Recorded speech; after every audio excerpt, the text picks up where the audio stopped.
I know what we shall be looking at project time management. As you may be aware, all projects have three broad objectives. And these are time objective, cost objective, and scope objective. One of the key reasons for the project manager's existence is to see through that the project ends at the time that's supposed to end. And of course, create options to make it happen, and also try to see if you can make the project even end before the time it's supposed to end. You should do that. So after reading this or going through this slide, you should be able to understand the importance of project schedules and good project time management. Define activities as a basis for developing project schedules. Describe how project managers use network diagrams and dependencies to assist in activity sequencing. Understand the relationship between estimating resources and project schedules. Explain the various tools and techniques that help project managers perform activity duration estimating, and use Gantt charts to plan and tracking scheduling. Find a critical path for a project and describe how critical change and program evaluation and review technique affects project scheduling. Importance of project scheduling. Now, it's very, very important. Time is extremely important. It's critical. Okay. Time is tied to the cost. If given that scope is constant, and so the longer you spend on a project, or the more you make the project delay, the more costs you will have to pay. And you, on the flip side, if you want to compress the time or compress the schedule of a project, then again you have to pay extra. So you realize that time is extremely important. So the project manager is trying to, within the time constraint given, adopt all means possible to bring the project completed within the time period. Now, project time management involves the processes required to ensure timely completion of the project. And there are 6 main activities levels. So we have activity duration definition, activity sequencing, activity resource estimating, activity duration estimating, schedule development, and schedule control. So first, activities would have to be defined. Okay, that is know what that activity stands for when you say that. Then activities need to be sequenced. That means what each activity follows with activity. So if you look at these, activity resource estimating, that means for each activity you must know the resources that you need to carry out the activity. Then activity duration estimating. Once you know the resources, then you can tell how long it may take to estimate how long it may take to carry out an activity. Then we have the schedule development and finally we have the schedule control. So let's look at activity definition. This involves taking the work packages that we looked at, was created in WBS, and then breaking them down further. And this results in what we call an activity list. Details of activities, the activity actually is being completed, and information of milestones. So you take a work package, and each work package will have a couple of activities, whose completion will help you complete the work package.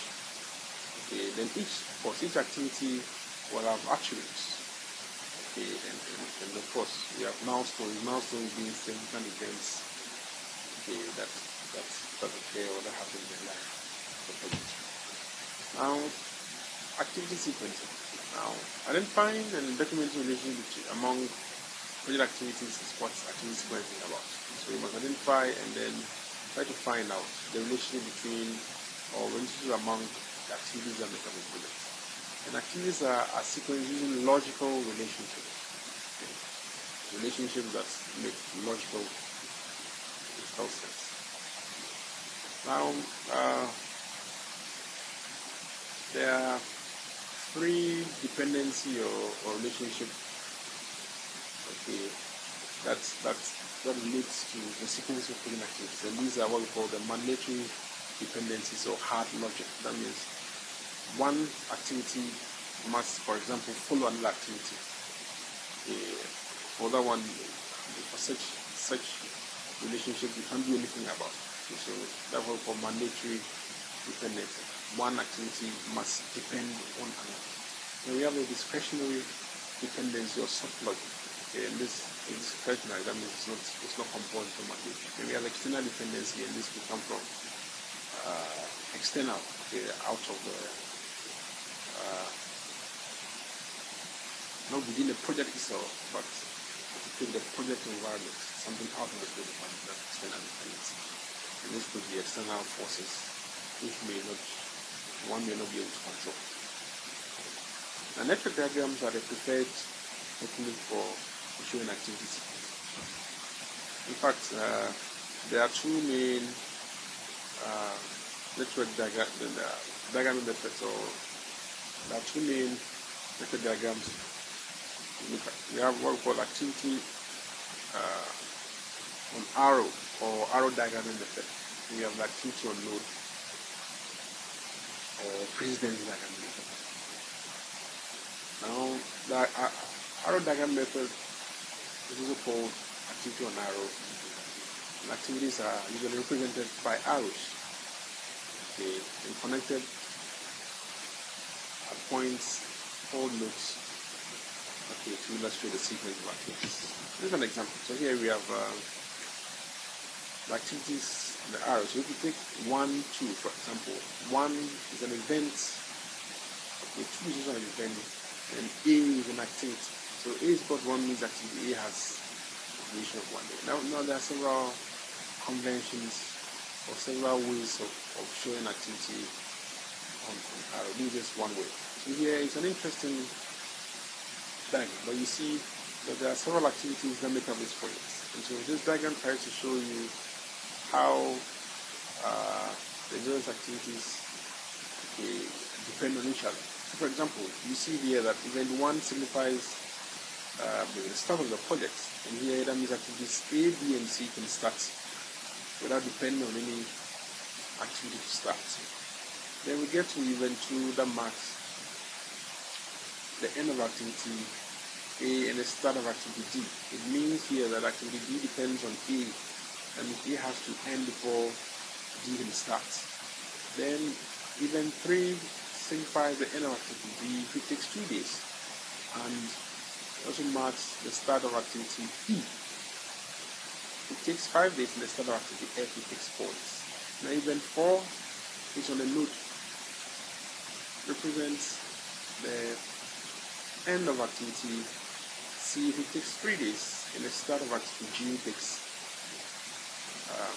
6 days. Okay. Event 5 marks the end of both activities D and E, okay, and the start of activity H. And event 7 marks the end of activity G and the start of activity I. Event 6 marks the end of activities H, F, and I, and the start of activity. And of course, event 8 marks the end of the project. Now we have what we call the precedence diagramming methods, also called activity on node network diagram. And it's interesting. There are types of logical relationship between these activities. So we have what we call the finish to start, start to start, finish to finish, and start to finish. Explanations of these have been given in your notes. Finish to start means an activity must finish before one can start. Start to start means an activity must start before another one can start. And finish to finish, an activity must finish before another one can start. And start to finish means an activity can start before another one can finish.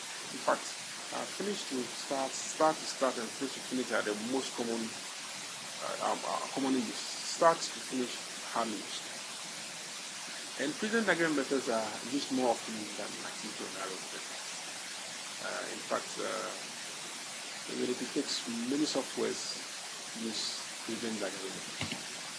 And this is an example of the precedence diagram method drawn using Microsoft Point. So here again, very, very simple to understand, very, very easy to understand. You see, you have activities similar to what we looked at earlier. You have activity A here, the activities are drawn on a node, unlike the other one where the activities are drawn on the arrow. So the node here represents the box. You see activity A, B, and C. A, B, and C have no predecessors. Here you realize that D starts after A has ended, and E starts after B has ended, and F starts after B has ended, and G starts after C has ended. Okay, then H, of course, here H starts after D and E has ended. D and E have ended. Of course, you can see here that if D takes 4 days and E takes 5 days, then H will have to wait for E to end before it can start. Then J can start, or here J depends on H, F and I, of course. H, F and I. Great. So this is the activity on node. Let's look at activity resource estimate. Now, resources must be planned and coordinated in order to avoid common problems.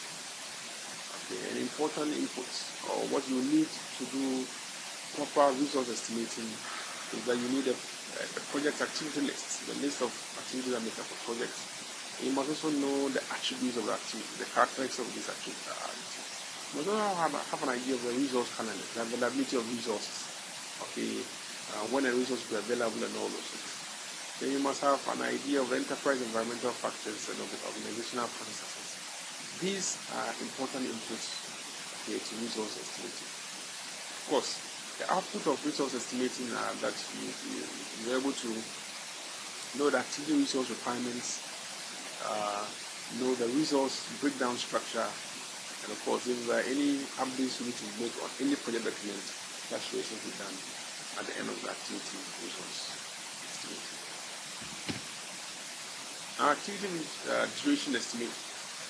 Now, estimators will need to know, for example, what the activity resource requirements are, the resource calendars are, what the organizational process assets and enterprise environmental factors are.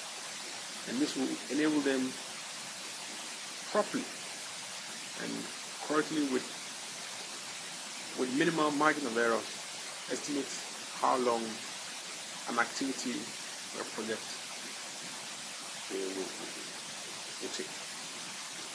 Our activities can be estimated using the following techniques. So we have the 1-point estimate, where you could ask those going to embark on the project, or you could ask yourself how long it's going to take to carry out the particular activity. And if it's 1 day, 2 hours, 5 weeks, 5 weeks becomes a 1-point estimate. So here you don't take a lot of different estimates to try to find an average or whatever. You just 1.1-time estimate. We have analogous estimating, that's a top-down estimating, where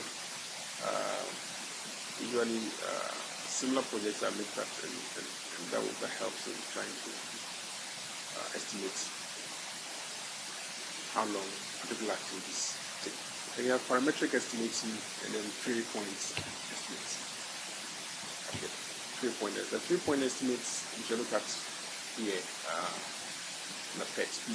PERT stands for Program Evaluation and Review Technique, and it uses 3 estimates. You have the most likely, represented by M, optimistic represented by O, and pessimistic represented by P. Okay, it assumes statistical distribution. Okay, so for each activity, you can take these 3 estimates and then try to find a statistical average. Okay. We call that estimated and expected activity duration, TE. So using a weighted average of the 3 estimates, we have TE to be P plus 4M plus O all divided by 6. Okay, so the expected time for an activity using a 3-point estimate is the sum of the product of the pessimistic 4 times the most likely and the optimistic all divided by. Let's look at schedule development. Now, schedule development uses the result of all preceding project time management processes to determine the start and end dates of the project. Okay, so once you have a network diagram and a time segment of the activities, you may then be able to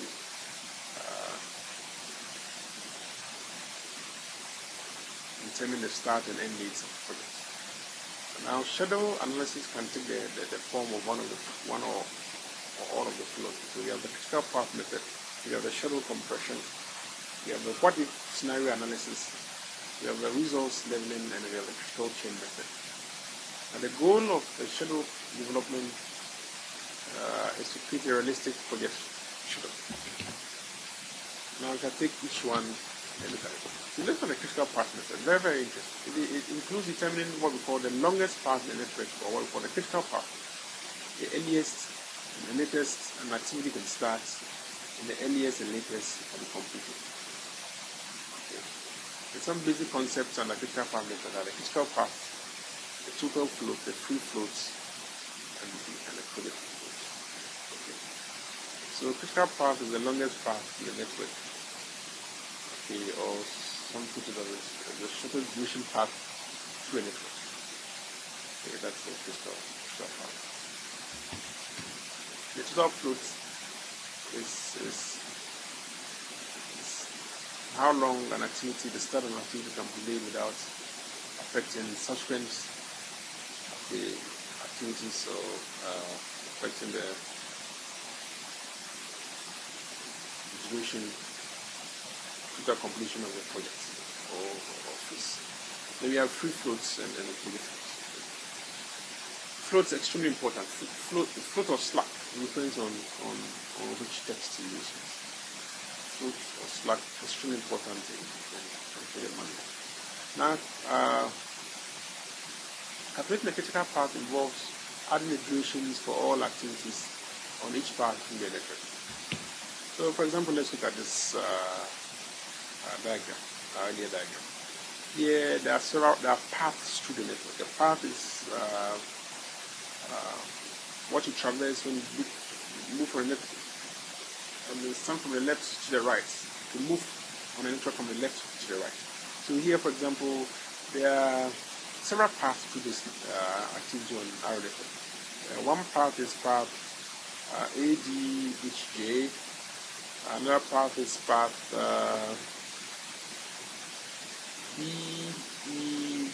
BEHJ. Another path is path BFJ. Another path is path CGIJ. Okay. And if we assume here that all the duration are in days, and A equals 1 means that actually A has a duration of 1 day, then path A will take 14 days to traverse. That is, you add the path, the duration of the respective activities on the path. So, for example, path 1 has activities A, D, H, J. A takes 1 day, D takes 4 days, H takes 6 days, and J takes 3 days. And that makes it what? 14 days to traverse the path A, D, H, J. Path 2 has B, which takes 2 days, E, which takes 5 days, H, which takes 6 days, and J, which takes 3 days, and so on up to path 4. So clearly you can see from this diagram that path 2 made up of BEHJ is the longest duration path. It takes 16 days to traverse that path, and path BEHJ is the critical path. That means all the activities BEHJ are critical. That means you can't delay the start of those activities. If you do, the project will be delayed by how much you delay the start of the activity. Okay. Now, free floats free floats and total floats can be calculated by doing what we call forward pass and backward pass training. Okay, so a forward pass determines the earliest start and earliest finish dates, okay, for each activity, and backward pass determines the late start and late finish dates for each activity in a similar fashion. So let's look at it again. Now, the table below lists the activities of the project, their most likely completion times, and the activities that must precede them. The table also includes optimistic and pessimistic estimates for each time, for each activity in the list. So it's a long list. We have activity A, B, C up to J. We have optimistic times. We have pessimistic time, most likely time, and we have pessimistic time. And of course, we also look at see here the immediate predecessor activities. That means which activities should come before. So here you see that A, B, C have no predecessors. That means that they can start without waiting for any activity. However, B has to wait for A to end before it can start. B has to wait for B and C to end before it can start. F the same, G the same. H has to wait for C to end before it can start. J has to wait for D and H to end before it can start, and J has to wait for D and E to end before it can start. Now the next step is to calculate the expected activity duration time for the data in the table, and you can do that using the TE formula later. Also, if you assume statistical distribution, you can look at what we call the standard deviation and the variance. Or the standard deviation is given by the difference between the optimistic and pessimistic divided by 6, and the variance is the square of the standard deviation, the square of distribution. So, with these previous equations, we arrive at this, where we can calculate the TE, variance and standard deviation. So the 20, 20, 10, 15, up to 8 are values we got after we used this formula on this data. And of course, we could get this activity or node or Fusion diagram method network from the data given, okay, from this data, so that we know A, B, C, D up to J, we know the immediate predecessors, so we can get this network there. Very interesting.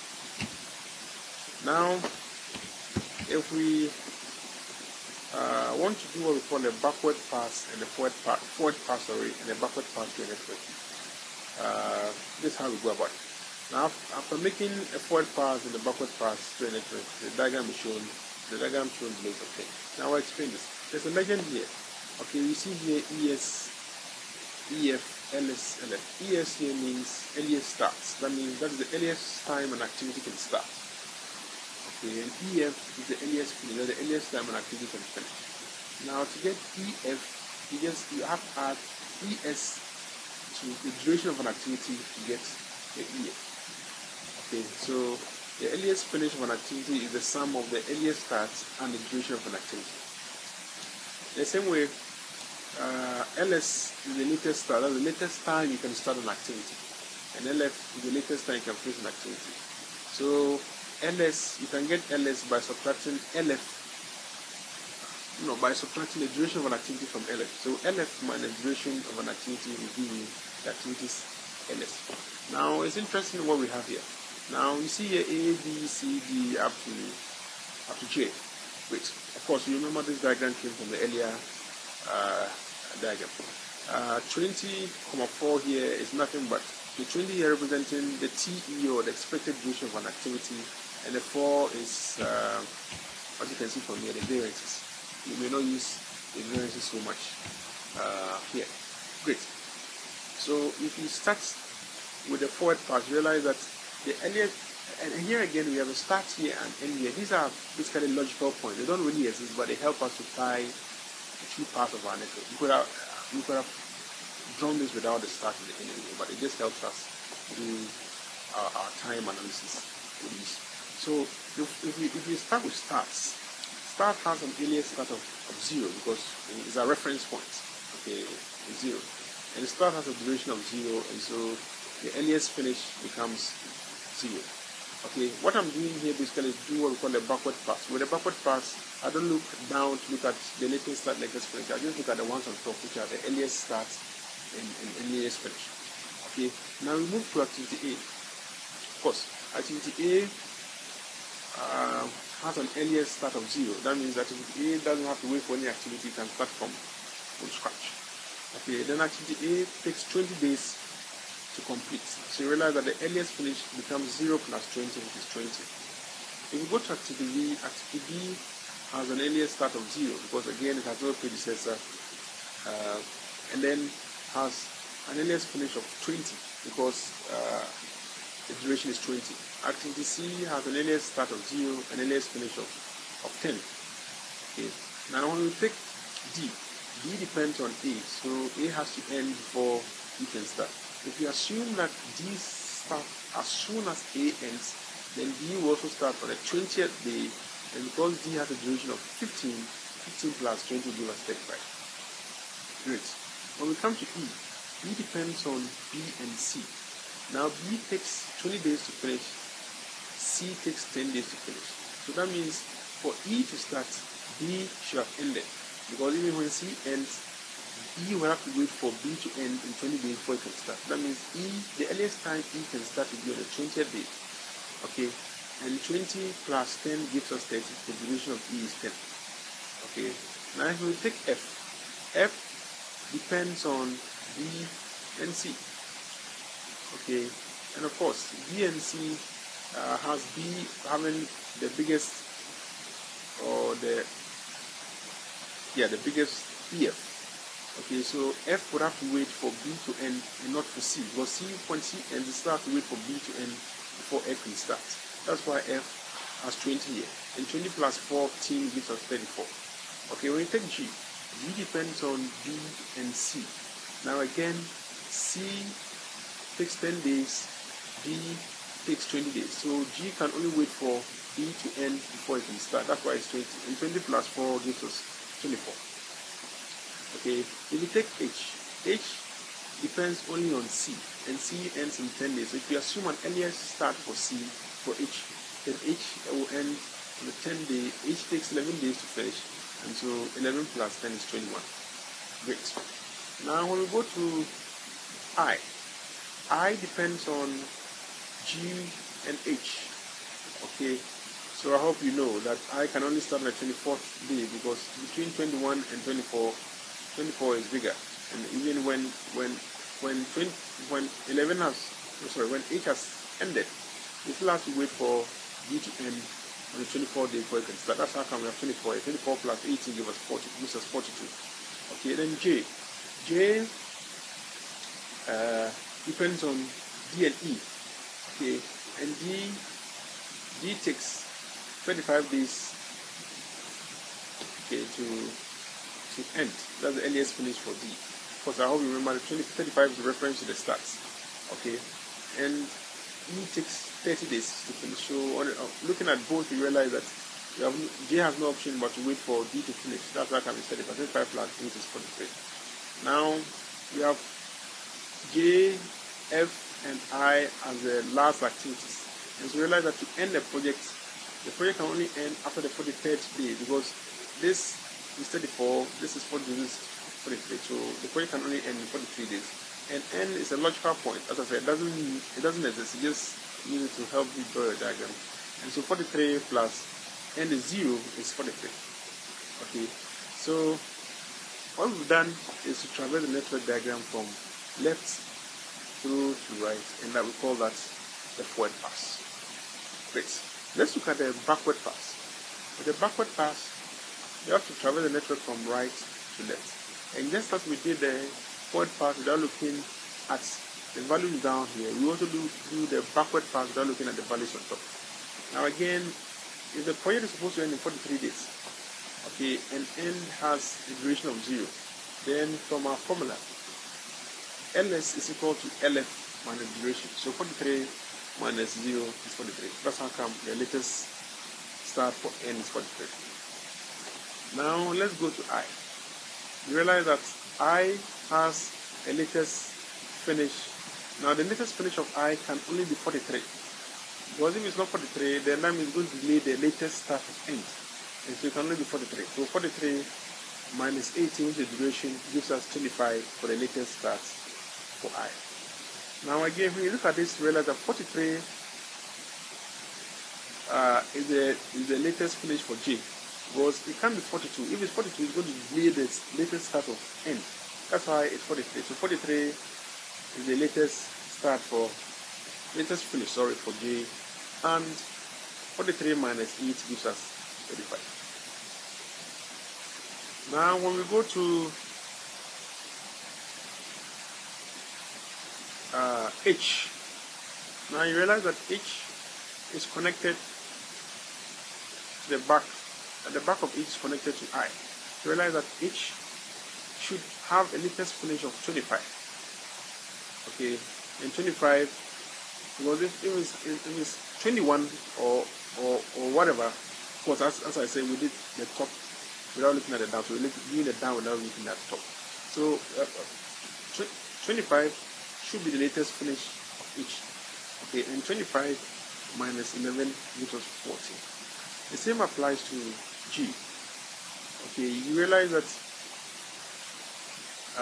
25, G is connected to the back by what?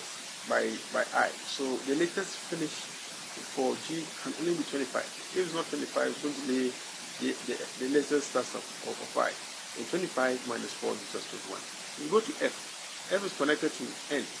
Okay, so the latest finish of F can only be 43. Okay, 43, because this also 43, that's the latest start. So 43 minus 14 gives us 29. We look at E. E is connected to J. So the latest finish for E can only be 35. 35 minus 10 is 25. The same applies to D. D is connected to J, and J has the latest start of 35. So D can only have the latest finish of 35, and 35 minus 15 is 20. Now it gets interesting here, because when we come to C, C is connected to the back to E, F, G, and H. Okay, E, F, G, and H. Now,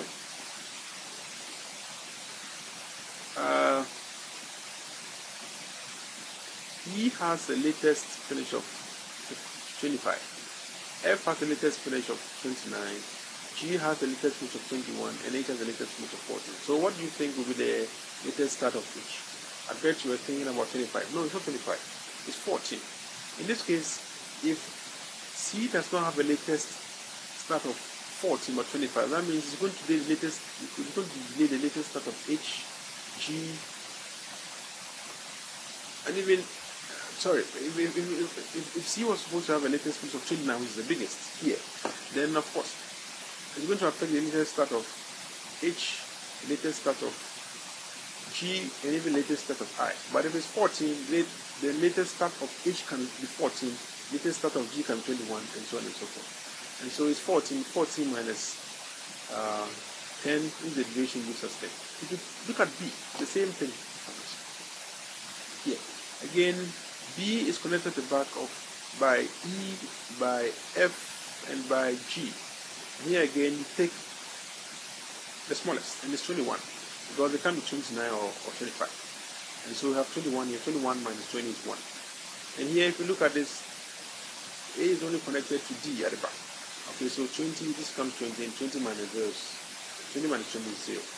Okay, going back again, you realize that it works this way, because if you look at 0, 1, and 4, the only time the latest finish of F can only be 0, because if it's not 0 but 1, it's going to delay the start of this. Okay, so it's 0, and the duration of start, as we said, is the logical point is 0, and 0 minus 0 is 0. So in short, we've done what we call a forward pass and a backward pass previously. It's interesting that there are some activities, okay, that have both the earliest starts and the latest starts, or the earliest finish and earliest starts and latest starts are the same, and they also have their earliest finish and latest finish are the same. Now, we have what we call floats or total float. For each activity, total float is given as LS minus ES, which is the same as LF minus EF. So in this case, realize that activity A has total float, which is LS minus ES being 0 and LF minus EF being 0. The same applies to activity D. It has LS minus ES being 20 minus 20, which is 0, and then LF minus EF being 35 minus 35, which is 0. And then activity J is the same, 35 minus 35, which is 0, 43 minus 0. So you realize here that this activity is what we call, this path, sorry, is what we call the critical path.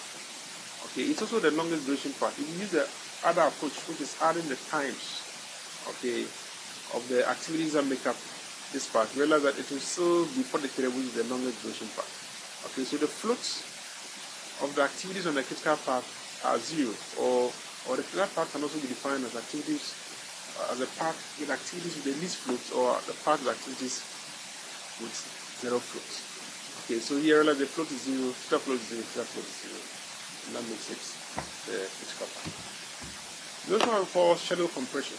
An objective of schedule compression is sometimes to compress the schedule without changing the project scope. So you may be a project manager, and management may come to see you and say that, look, the project was supposed to have ended end of the year or by the end of the year, but we think there's a need to really hurry up and finish maybe by September and not by the end of the year.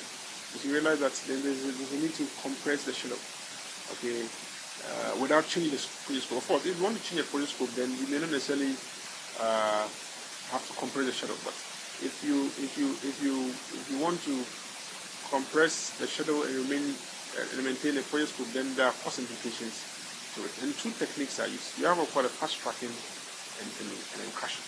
Okay, fast tracking is where you try to make as many activities as possible run in parallel. Those that can run in parallel. Caching is trying to reduce activities, but this time you have to add more resources, and so there's more money you pay to try to compress the schedule. We also have for what if analysis.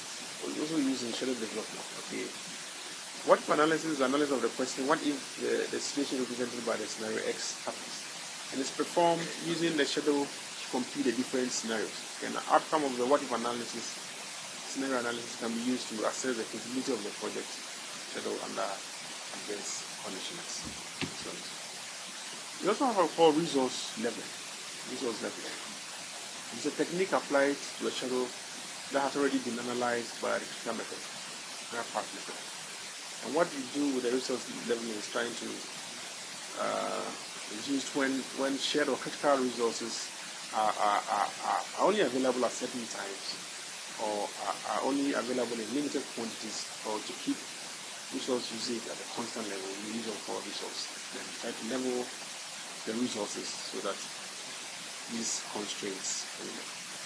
Now, it's necessary to use resource leveling when resources have been overallocated, or when shared or critical required resources are only available at certain times, or are only available in limited quantities. Then it's interesting, we have a critical chain scheduling. Okay. Now, this addresses the challenge of meeting or beating project schedule, or project finish dates. It's a method of scheduling that considers limited resources and includes what we call buffers, okay, to protect the project completion. There are two very important concepts when we look at critical chain scheduling. These are multitasking and time buffers. So multitasking occurs when a resource works, okay, on more than one task at a time. So a resource here can be a human being, manpower. A resource can be an equipment or a machine. Okay. Now buffers are designed quantities of time, size, and applied to a project schedule to protect what's important to the success of the project. And there are several qualifiers to the word buffer. So we have one called a project buffer, which protects the project from missing its schedule in dates due to variations along the critical chain. Then you have the feeding buffer, which minimizes the risk that the date completion of a non-critical task non-critical chain task will affect the critical chain. Okay. Because if you're not careful, the activities that are not critical can become critical, depending on how you manage them. Then we have the resource buffer, which is an alert that is sent to critical resources to ensure that they have time to complete their current tasks and begin to prepare for critical change tasks, so that they can begin on later tasks as soon as the former task is complete.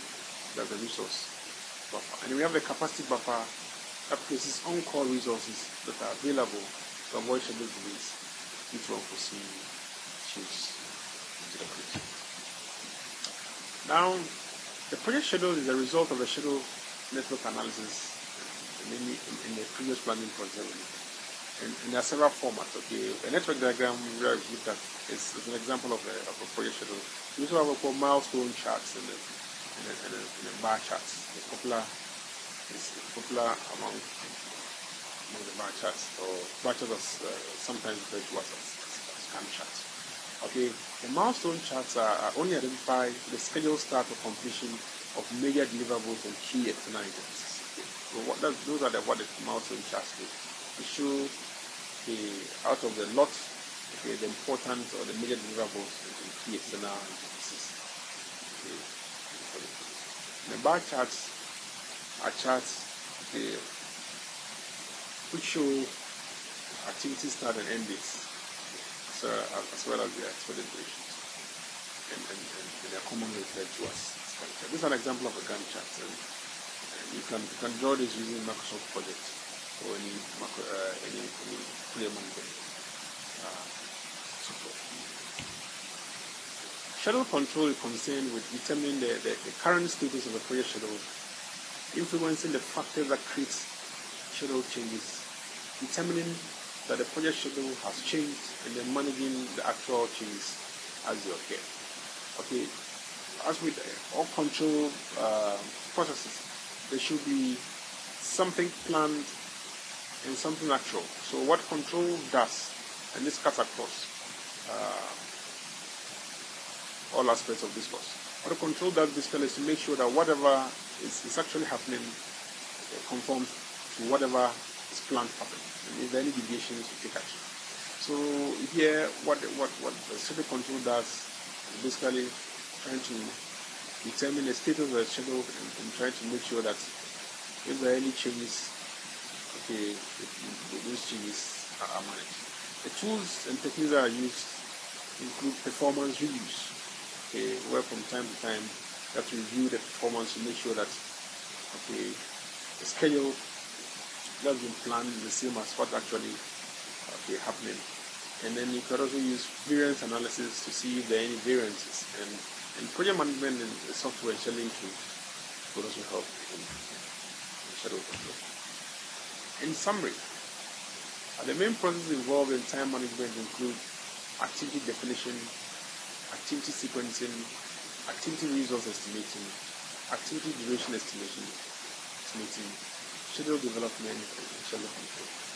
Now, activity definition involves taking the work packages created in the WBS, that's the work breakdown structure, and breaking them down further in order to reach the activity level, which is a level small enough to estimate, schedule, monitor, and manage. Now, activity sequencing is the process of identifying and documenting relationship among the project activities. Network diagrams are the preferred technique for showing activity sequencing. The two methods used are the arrow diagramming method, or activity on arrow, and the Gaussian diagram method, or activity on image. Now, activity resource estimating involves determining the quantity and type of resources that will be assigned to each. And activity duration estimates creates estimates for the amount of time it will take to complete each activity. Schedule development uses the results from all the other project time management processes to determine the starts and end dates of the project. Finally, schedule control is the process of monitoring the status of the project to update project progress and manage changes to the schedule. Thank you.